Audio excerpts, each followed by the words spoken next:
이 시간 함께 은혜 나눌 하나님의 말씀은 마태복음 15장 21절에서 28절의 말씀입니다. 마태복음 15장 21절에서 28절에 하나님의 말씀을 봉독해 드립니다.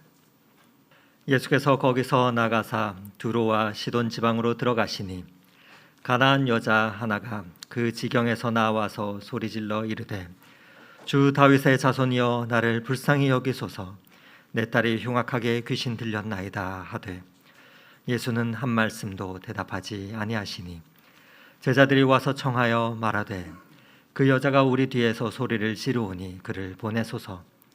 예수께서 대답하여 이르시되 나는 이스라엘 집의 잃어버린 양 외에는 다른 데로 보내심을 받지 아니하였노라 하시니 여자가 와서 예수께 절하며 이르되 주여 저를 도우소서. 대답하여 이르시되 자녀의 떡을 취하여 개들에게 던짐이 마땅하지 아니하니라. 여자가 이르되 주여 올소이다마는 개들도 제 주인의 상에서 떨어지는 부스러기를 먹나이다 하니 이에 예수께서 대답하여 이르시되 여자여 내 믿음이 크도다 내 소원대로 되리라 하시니 그때로부터 그의 딸이 나으니라. 아멘.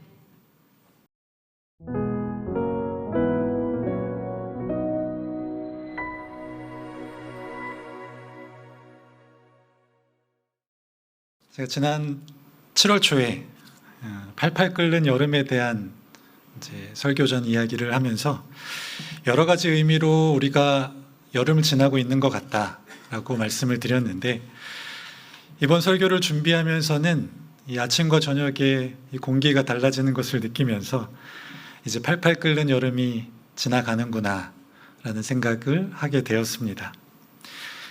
남은 여름 잘 보내시고 이 다가오는 가을은 믿음으로 걸어가는 그런 귀한 가을 되었으면 좋겠습니다. 개인적으로 요즘에 이 온도와 열에 대한 관심이 계속 있는지 저도 잘 모르겠지만 계속해서 이 온도와 열에 대한 관심을 갖게 되면서 이와 관련된 단어에 계속 빠져 있습니다. 지난달에는 이 치열하고 팔팔 끓는 여름을 계속 묵상했었는데, 최근에는 제 마음에 머물러 있는 한 단어가 바로 미열이라는 단어입니다. 허은실 시인의 수필집을 보다가 몇몇 이 문장을 보고 그 미열이라는 단어에 빠지게 되었는데, 제가 한번 읽어드리겠습니다. 한번 들어보시기 바랍니다. 섭씨 37.2도 두 사람이 사랑을 나눌 때의 체온이라고 하지요. 세상에 막 나왔을 때 신생아의 체온 역시 37.2도. 미열과 고열의 기준이 되는 온도도 대략 그 정도라고 합니다. 그러니까 사람에게 37.2도는 생명의 온도인 셈이지요. 나비에게 그건 30도입니다. 나비가 날기 위해서는 몸이 뜨거워져야 하는데요. 그 기준이 바로 30도. 그 이상의 체온을 유지해야만 비상이 가능하다고 하지요. 이 문장을 읽으면서 제가 미열에 빠지게 되었습니다. 제가 빠진 미열은 이 생물학적이거나 의학적인 미열이 아니고 시적이고 감성적인 의미의 미열에 가까운 것 같습니다. 제가 매력적으로 느낀 이 미열은 생물학적인 반응이 아니라 이 평범한 것과 일상을 뛰어넘기 위해 추가적으로 해야 하는 어떤 몸짓, 열정, 노력, 인내, 사랑, 이런 것들이 제게 미열로 다가왔기 때문입니다. 무엇보다 그러한 미열이 생명을 가져다 준다라는 말이 제게 큰 울림이 있었습니다. 그러니까 미열은 가만히 있으면 아무 일도 일어나지 않지만 일상을 뛰어넘는 어떤 몸부림을 통해서 생명에 닿을 수 있다라는 의미처럼 들려지고, 그래서 그 미열을 요즘에 계속 묵상하고 일상에 미열이 어떤 것이 있을까 찾아보고 있습니다. 그런데 참 신기하게도 그 미열을 일상생활 중에 체험할 수 있는 사건이 하나 있었습니다. 저희 막내가 초등학교 2학년인데 이 학교 생명과학 시간에 메추리알을 하나 집으로 가져왔습니다. 들어보니 집에서 메추리알을 따뜻하게 이렇게 해서 부화를 시키려고 가져왔다고 미리 상의를 하고 좀 가져오면 참 좋았을 텐데 가져왔습니다. 그래서 2주 정도 이렇게 잘 부화를 시키려고 뭔가를 하는데 잘 되지 않고 3주가 훨씬 지나도록 부화가 되지 않았습니다. 지금 와서 드리는 말씀이지만 솔직히 저는 큰 기대를 하고 있지는 않았습니다. 그런데 3주가 훨씬 지난 어느 날 아침에 저 아내는 출근 준비를 하고 아이들은 등교 준비를 하는 어수선한 상황 가운데 갑자기 아기 메추리가 껍질을 깨고 이 세상 밖으로 나왔습니다. 사진을 한번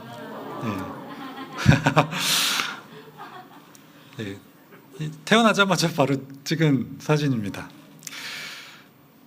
사실 누구도 깨어날지 몰라가지고 깜짝 놀라서 임시로 있을 곳을 마련해 주었습니다. 저희 첫째가 부르기로는 삐아기, 막내가 명명하기로는 보름이, 또 저희들은 메추리로 부르는 이 다양한 이름을 가진 이 아기 메추리를 어떻게 키워야 하는지 저희 부부가 폭풍 검색을 시작하였습니다.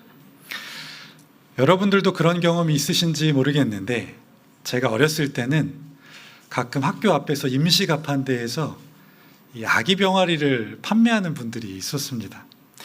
너무 귀여워서 데리고 오면 며칠 가지 못하고 죽어서 어린 마음에 큰 상처를 받고 우는 친구들도 꽤 있었습니다. 혹시라도 저희 아이들이 그런 아픈 경험을 하게 될까 봐 이것저것 이렇게 알아보고 또 부랴부랴 준비를 하게 되었습니다. 여러분, 메추리를 키우는데 가장 중요한 것이 무엇인지 아십니까? 여러 가지 중요한 것들이 있지만 가장 중요한 것 중에 하나가 바로 온도입니다. 온도. 좀 알아보니 이 아기 메추리가 30도 정도를 유지해야지 건강하게 잘 자랄 수 있다고 이야기를 들었습니다. 마련해주는 아기 메추리 집의 온도를 재어보니 30도에서 꽤 많이 모자랐습니다. 그래서 저희 집에 있는 LED 전등을 가져와서 24시간 내내 이렇게 비춰주고 며칠을 지내다 보니 한 29도 정도로 유지가 되는 것을 보게 되었습니다. 이후에 어떻게 되었을까요? 사진을 한번 보여주실까요? 삐아기, 보름이라고 불리는 저희 아기 메추리가 한 달 만에 저렇게 컸습니다. 저희가 아기 메추리를 한 달 넘게 키우면서 느꼈던 점은 미열이 정말 생명을 가져다 주는구나 라는 것을 깨닫게 되었습니다. 온도를 계속 높여주어서 30도를 유지하는 그것도 미열이었지만 온 가족이 삐아기 보름이를 위해 일상을 넘어서는 희생하고 헌신하는 그 미열이 이 녀석에게는 생명일 수 있겠다라는 것을 알게 되었습니다. 저는 우리 기독교에 많은 미열들이 존재한다고 생각합니다. 기도는 미열입니다. 기도하지 않으면 아무것도 일어나지 않는 일상 가운데 머물게 되지만 기도하면 그냥 기도하는 것이 아니라 마음을 다해서 존재를 들여서 기도하면 일상을 넘어서 하나님을 만나게 되고 하나님의 기적을 체험하게 됩니다. 찬양도 미열입니다. 찬양하지 않으면 익숙한 평범함에 머물게 됩니다. 하지만 찬양하면 마음을 담아서 찬양하고 목소리 높여서 찬양하면 하나님이 어떤 분이신지 알게 되고 우리 마음 가운데 천국을 경험하게 됩니다. 기도와 찬양 같은 이런 미열이 우리에게 생명을 가져다 준다고 저는 믿습니다. 기도와 찬양 같은 미열이 한 가지가 더 있는데 그것은 인내라는 미열입니다. 오늘 마태복음 15장의 가나안 여인을 통해 인내라는 미열에 대해서 말씀을 전하려고 하는데 오늘 말씀을 통해서 모든 성도님들이 이 생명의 미열을 체험하시기를 예수 그리스도의 이름으로 축복합니다. 오늘 마태복음 15장 21절에서 28절의 구조는 간단합니다. 4개의 요청과 이어진 4개의 반응으로 구성되어 있습니다. 21절을 보시면은 이 전체의 배경이 나와 있고 22절부터 가나안 여인의 요청, 예수님의 반응, 제자들의 요청, 예수님의 반응, 또 나머지 이 가나안 여인의 요청과 예수님의 반응들이 이렇게 나와 있습니다. 이 네 번의 요청과 반응이 어떤 것인지 대화가 진행되면서 변하게 되는 예수님의 이 모습과 또 가나안 여인의 모습을 잘 따라오시면 오늘 본문을 좀 더 잘 이해하실 수 있습니다. 먼저 가나안 여인이 22절에 이렇게 소리를 지르며 이야기가 시작됩니다. 주 다윗의 자손이여 나를 불쌍히 여기소서 내 딸이 흉악하게 귀신 들렸나이다. 가나안 여인은 길거리에서 예수님께 이렇게 소리치면서 예수님을 찾아옵니다. 주여 다윗의 자손이여 나를 불쌍히 여겨서 내 딸을 귀신 들려서 고통당하는 내 딸을 제발 살려주십시오.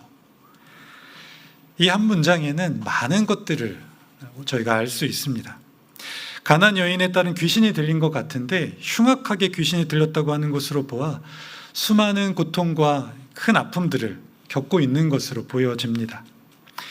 아마 귀신을 내쫓기 위해서 다양한 방식과 또 부단한 노력을 하였겠지만 그럼에도 불구하고 지금 현재 이 딸은 큰 고통을 당하고 있는 것 같습니다. 또한 사람 취급받지 못하는 자녀로 인해서 또 큰 고통 당하는 자녀로 인해서 이 여인도 고통 중에 있었을 것으로 보여집니다.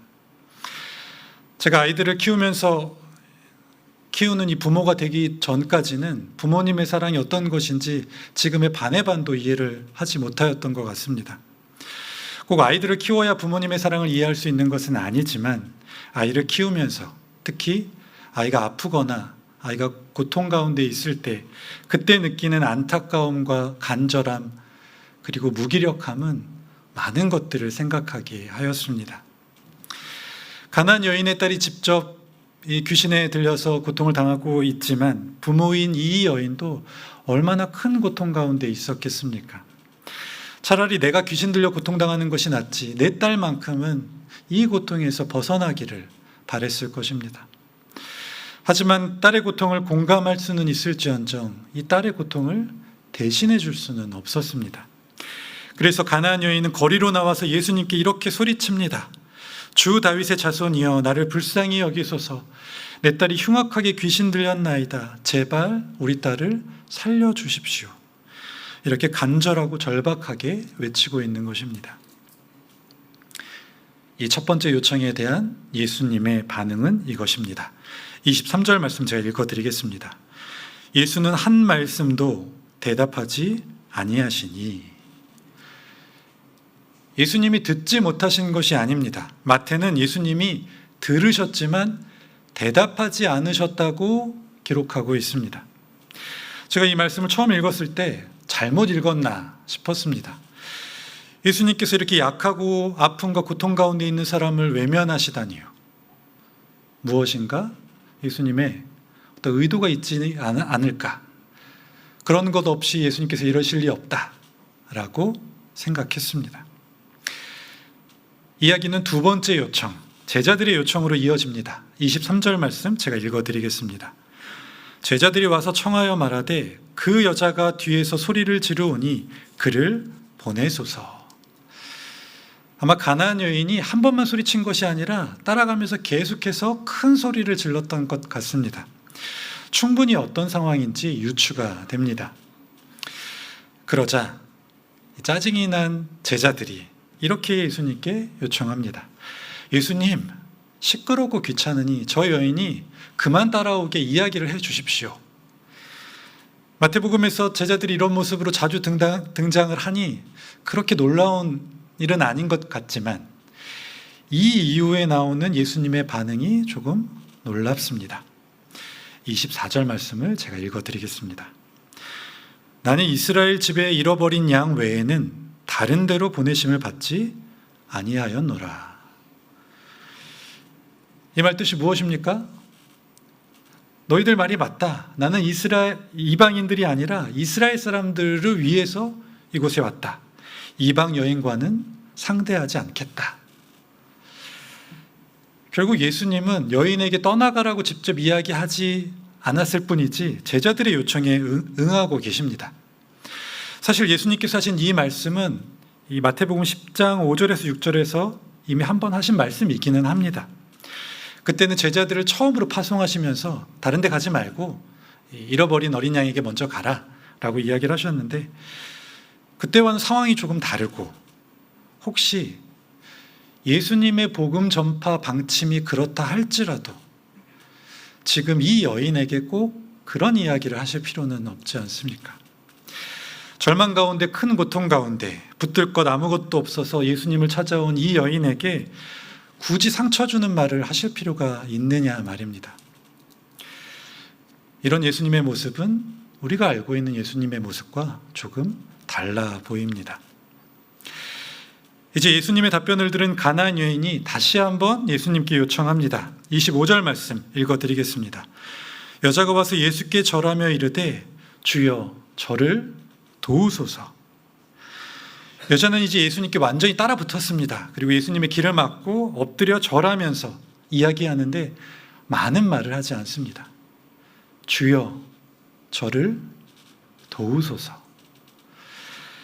이 여자의 마음이 어떠하였겠습니까? 어떤 마음으로 예수님께 도와달라고 요청을 하였겠습니까?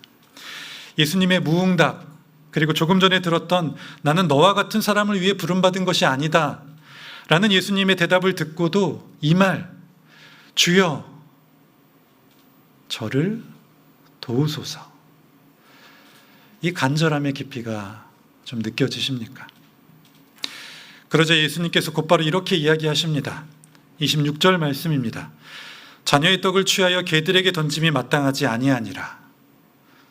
제가 다시 한번 읽어드리겠습니다. 자녀의 떡을 취하여 개들에게 던짐이 마땅하지 아니하니라. 예수님께서는 이제 이 여인을 개에 비유하시면서 많은 사람들 앞에서 모욕을 주고 업신여긴 듯한 그런 모습을 보여주십니다. 예수님 앞에 엎드려진 이 가나안 여인의 마음이 어떠하였겠습니까? 예수님은 도대체 왜 이렇게까지 하시는 것입니까?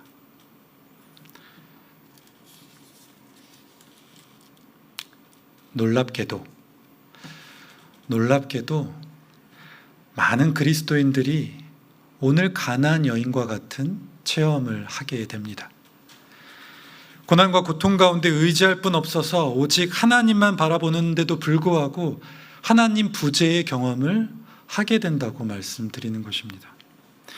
반드시 있어야 할 그 자리에 하나님이 계시지 않음을 느끼고 크게 좌절하는 그런 상황들을 우리 그리스도인들도 때때로 경험하게 됩니다. 분명 하나님께서 함께 해주신다고 약속하셨는데, 분명 하나님께서 치유해 주신다고 약속하셨는데, 분명 하나님께서 구원해 주신다고 약속하셨는데, 반드시 함께 하셔야 할 그 자리에 하나님께서 함께 하시지 않는 것 같은 그런 느낌을 받을 때가 있습니다. 때로는 부재의 경험을 더 나아가서 하나님께서 의도적으로 나를 외면한다고 느껴질 때도 있습니다. 다른 사람들에게는 다 허락하시면서 내게는 허락하시지 않을 때, 남들은 평안을 누리고 축제를 경험하고 있는데 나는 여전히 고통 가운데 외로움을 느낄 때, 그 외로움을 어느 누구에게도 이야기할 수 없을 때, 이것은 하나님께서 나를 의도적으로 외면하지 않고는 일어날 수 없는 일이라 느끼기도 합니다. 그때 우리는 이런 생각을 하게 됩니다. 이제까지 내가 붙든 하나님은 과연 어떤 하나님인가? 이제까지 내가 믿고 의지한 하나님은 정말 믿을 만한 분인가? 아니, 하나님은 정말 계시기는 한 것일까? 이렇게 신뢰와 관계가 깨지는 경험은 아우슈비츠나 세월호 사건 같은 특별한 사건에서 경험하기도 하지만, 그런 특별한 사건이 아니라 일상의 질병, 가족들과의 관계, 자녀를 교육하면서 직장과 사업 가운데, 심지어 교회에서도 체험하게 됩니다. 또 어떤 사람들은 영적으로 이런 것들을 체험하기도 합니다. 특별한 사건이 없이도 하나님의 친밀한 관계가 어느 순간 사라져버리는 듯한 경험을 하게 되고, 더 이상 하나님과 대화할 수 없고 더 이상 하나님이 나를 가까이 하려 하지 않는 것 같은 느낌을 받을 때도 있습니다. 이런 모든 상황에서 하나님을 찾고 찾지만 그렇게 가까이 하셨던 하나님께서 어둠 가운데 있는 것 같고, 어떤 노력이나 발버둥에도 하나님의 흔적조차 찾을 수 없는 예전의 친밀함을 완전히 잃어버린 것 같은 어두움을 느끼게 됩니다. 즉 하나님의 부재와 하나님의 외면을 경험하게 되는데 영성신학자들은 이것을 영혼의 어두운 밤이라고 부릅니다. 하나님은 우리에게 왜 이러한 어려움을 주실까요? 하나님은 왜 우리에게 영혼의 어두운 밤을 허락하시는 것입니까? 다시 본문으로 돌아가 보겠습니다. 27절에 가나안 여인은 이 모든 예수님의 말씀을 듣고 이렇게 대답합니다. 여자가 이르되 주여 올소이다마는 개들도 제 주인의 상에서 떨어지는 부스러기를 먹나이다. 가나안 여인은 예수님이 비유로 사용하신 이 개를 언급합니다. 그리고 자신을 개로 비유하는 것을 받아들입니다. 맞습니다. 나는 개와 같은 자입니다. 하지만 그런 개와 같은 자도 주인의 부스러기 은혜를 구하며 살아갑니다. 그러니 주여, 저는 여전히 주님의 은혜를 구합니다. 여인은 예수님의 모든 이야기, 모든 것을 다 받아들입니다. 그리고 여전히 변함없이 은혜를 구하고 있습니다. 본문을 처음부터 다시 살펴보니 이 여인은 예수님을 처음 만났을 때부터 계속해서 주라고 고백하고 있습니다. 이야기가 어떻게 진행이 되던, 상황이 변하던 변하지 않던 매번 예수님을 이야기할 때 그는 주라고 고백합니다. 나를 무시하고 스쳐 지나갈 때도 주라고 고백하고, 또 나를 이방인이라고 외면할 때도 주라고 고백하고 있으며, 나를 개 취급하고 모욕할 때조차 주라고 고백하고 있습니다. 그러니까 가나안 여인은 변함없이 여전히 예수 그리스도를 주로 고백하며 은혜를 구하고 있었던 것입니다. 왜냐하면 나의 주 예수 그리스도께서 결국에 나의 딸과 나를 구원해 주실 것을 믿는 진짜 믿음이 있었기 때문입니다. 그러자 예수님께서 28절에 이렇게 대답하십니다. 여자여 내 믿음이 크도다. 내 소원대로 되리라 하시니 그때로부터 그의 딸이 나으니라. 예수님은 다시 우리가 알고 있었던 그 예수님으로 돌아오셔서 여자에게 말씀하십니다. 여자여 내가 내 믿음을 보았노라. 내 진짜 믿음, 고난과 고통, 이 상황이 흔들리지 않는 진짜 믿음을 내가 보았노라. 이제 내가 너의 주가 되어서, 너의 가족이 되어서, 너와 내 딸은 나의 가족이 되어서 하나님의 나라를 함께 누리게 되리라 라고 이야기하고 계신 것입니다. 이것이 예수님께서 가나안 여인에게 모질게 대하셨던 이유입니다. 어쩌면 예수님은 진짜 하나님 나라 백성, 진짜 나의 가족을 찾고 계셨는지도 모르겠습니다. 율법을 지키면 하나님 백성이 된다고 착각하는 바리새인들과 부활이 없으니 세상에서 잘 사는 것이 제일이라고 굳게 믿었던 사두개인들, 그리고 어떻게 사는 것이 하나님 백성으로 사는 것인지 알지 못하고 살아가는 수많은 이스라엘 백성들 가운데 예수님께서는 진짜 가족, 진짜 하나님 백성을 찾고 계셨던 것 같습니다. 예수님께서는 지금 고난과 고통, 환경에 흔들리지 않는 예수 그리스도를 주로 고백하는 진짜 믿음을 가진 사람이 내 가족, 진짜 하나님 나라 백성이라고 선포하고 계신 것입니다.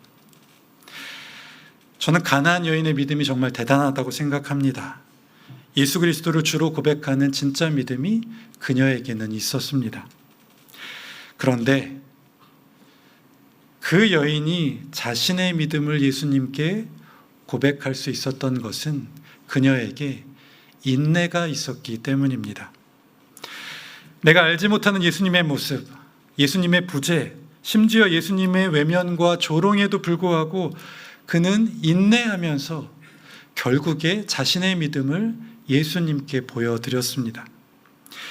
서두에 제가 생각하는 미열은 가만히 있으면 아무 일도 일어나지 않지만 일상을 뛰어넘는 어떤 몸부림이 생명을 가져다 주는 것이라고 말씀드렸는데, 저는 오늘 이 가나안 여인의 인내가 곧 미열이라고 생각합니다. 일상적이지 않은, 아프고 받아들이기 힘든 그 고난이었지만 그녀는 결국 미열을 만들어냈고 그 인내라는 미열로 인해서 딸의 치료를 그리고 하나님의 나라를 얻게 되었습니다. 우리에게도 예수 그리스도를 고백할 수 있는 충분한 지식과 믿음이 있다고 생각합니다.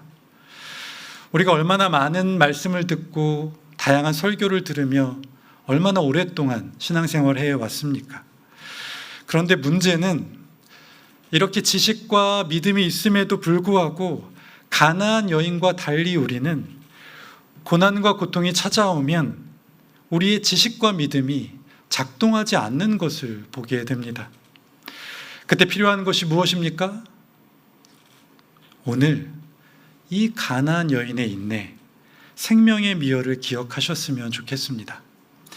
힘들지 않다는 것이 아닙니다. 고통이 없다는 말도 아닙니다. 하지만 그럼에도 불구하고 우리에게 일상을 뛰어넘는 몸부림, 생명의 미열, 그 인내가 있다면 우리도 가나안 여인처럼 결국에는 진짜 예수님을 만나고 하나님의 나라를 경험하게 될 것입니다. 지금 고난과 고통 가운데 계십니까?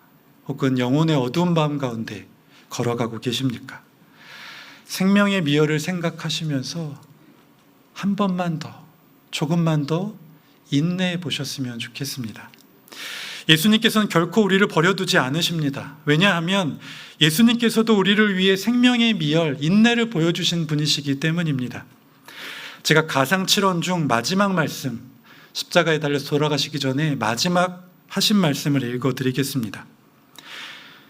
예수께서 큰 소리로 불러 이르시되 아버지, 내 영혼을 아버지 손에 부탁하나이다 하고 이 말씀을 하신 후에 숨지시니라. 십자가에 달리신 예수님께서 큰 소리를 치며 말씀하셨습니다. 아버지, 내 영혼을 아버지께 부탁드립니다. 이게 무슨 뜻입니까? 하나님께 버림받아 십자가에서 죽어가는, 그렇게 십자가에서 차갑게 식어가는 예수님이 인내하셔서 미열을 만들어내고 계십니다. 그러함에도 불구하고 나는 하나님의 뜻을 믿습니다. 내 죽음을 통해, 나의 버림받음을 통해 수많은 생명들이 살아날 것을. 그러니 아버지, 나를 받아 주옵소서. 우리가 어떻게 고난과 고통을 인내할 수 있습니까? 우리가 어떻게 미열을 만들어낼 수 있습니까? 그것은 우리가 인내하고 미열을 만들어낼 수 있는 이유는 우리 주 예수 그리스도께서 이미 그 길을 걸어가셨기 때문입니다. 우리 주님이 인내하심으로 생명의 미열을 우리에게 이미 보여주셨기 때문입니다. 그 인내로 우리를 생명의 자리로 인도하시고 그 미열로 우리를 살려내셨기 때문입니다.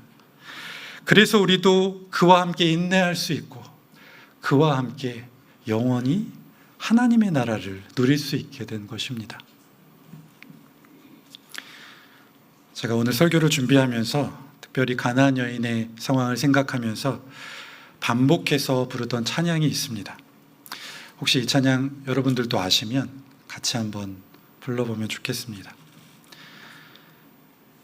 목마른 나의 영혼 주를 부르니 나의 맘 만져 주소서. 주님만을 원합니다. 더 원합니다. 나의 맘 만져 주소. 목마른 나의 영혼, 목마른 나의 영혼 주를 부르니 나의 맘 만져 주소서. 주님만을 원합니다. 더 원합니다. 나의 맘 만져 주소서. 사랑하는 높은뜻 덕서교회 성도 여러분, 때로는 이해가 되지 않고 하나님이 계시지 않는 것 같고 심지어 하나님이 나를 외면하시는 것 같은 때가 있습니다. 혹시 너무 힘들면 힘들다고 이야기하셔도 괜찮습니다. 이해가 되지 않으면 이해가 되지 않는다고 불평하셔도 괜찮습니다. 낙심했고 외롭다고 이야기하셔도 괜찮습니다. 그런데 조그만 힘이 생기시면, 그 작은 힘이 생기시면 기도하고 찬양하며 특별히 인내하셔서 미열을 만들어내시는 여러분 되시기를 예수 그리스도의 이름으로 축복합니다. 그 미열들이 우리를 진짜 예수님께로 인도하며 하나님의 나라를 누리게 할 것입니다.